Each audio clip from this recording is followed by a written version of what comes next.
John Wayne Gacy, Ted Bundy, and Eileen Wuornos are some of the many that have been killed from the death penalty. They all deserve to be from their serial killings, but what gives us the right to do so? Today I'm going to tell you the issues with the death penalty and why it needs to be abolished.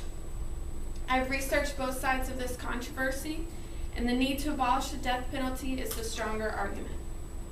First, I'm going to tell you the expenses of the death penalty. Second, I'll tell you the risk that comes along with it. And last, I'll tell you its ineffectiveness and the question of human rights. Let me begin with the issues of the death penalty. The death penalty is expensive. Why? According to Richard C. Dieter, the executive director of the Death Penalty Information Center, almost all death penalty cases cannot afford their own lawyer. The state has to provide them.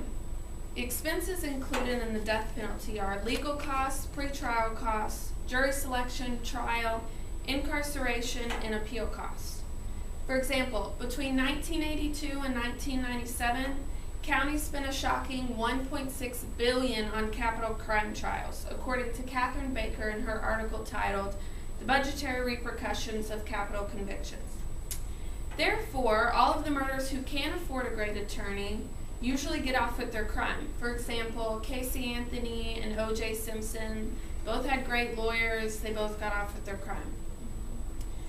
So for the poor and the minorities, they usually get the death penalty because they cannot afford a good lawyer, simply meaning it's unfair. Now that I've told you the costliness, I'll tell you the risk that comes along with it. There is a risk of killing the innocent. There was a story in the news recently about a man named Troy Davis who was put to death who's still trying to fight to prove his innocence.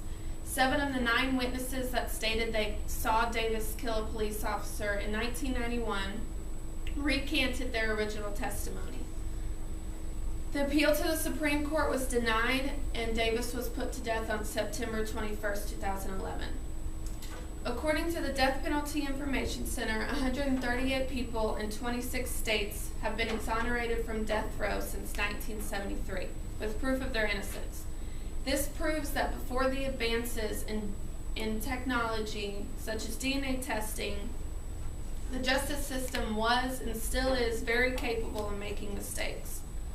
There is no way to tell if the over 1,000 people executed since 1973 were innocent, but there have been multiple cases where new evidence has emerged after the defendant has already been executed. My next issue is its ineffectiveness as a deterrent to murder. Supporters of the death penalty say that the death penalty makes a person think twice before killing. So let's think about this. They're crazy enough to take someone else's life. Do you honestly think they're going to think twice about having their own life taken away from them? And don't most murderers commit suicide after committing their crime, so wouldn't the death penalty be an incentive to kill? Statistics show in a current issues article titled "Capital Punishment" from the years 1990 through 2009, states with the death penalty have higher murder rates than the states without the death penalty. Also, supporters say that the death penalty gives justice to the family of the victim. But no matter what happens to the killer, the victim is still gone. They're not going to be brought back to life, and the family still has to live with that loss forever.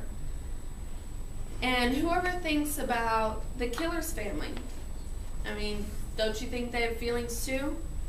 And it doesn't change what the killer did, but since when do we have the right to treat people as if they weren't humans? Which brings me to my next point, is the question of our rights. Does the government actually have the right to take someone's life? Wouldn't the death penalty be going against our 8th Amendment right of cruel and unusual punishment?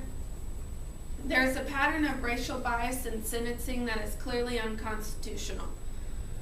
Also, this sends the wrong message. We're going to kill someone for killing. It doesn't make sense, and it contradicts the whole idea. In conclusion, first I told you the costliness of the death penalty. Second, I told you the risk that comes along with it. Last, I told you the ineffectiveness and the question of our rights. So now it's time for you to vote. Vote to abolish the death penalty. 36 states still have the death penalty, including Texas. States without the death penalty have lower murder rates, so you decide which makes more sense.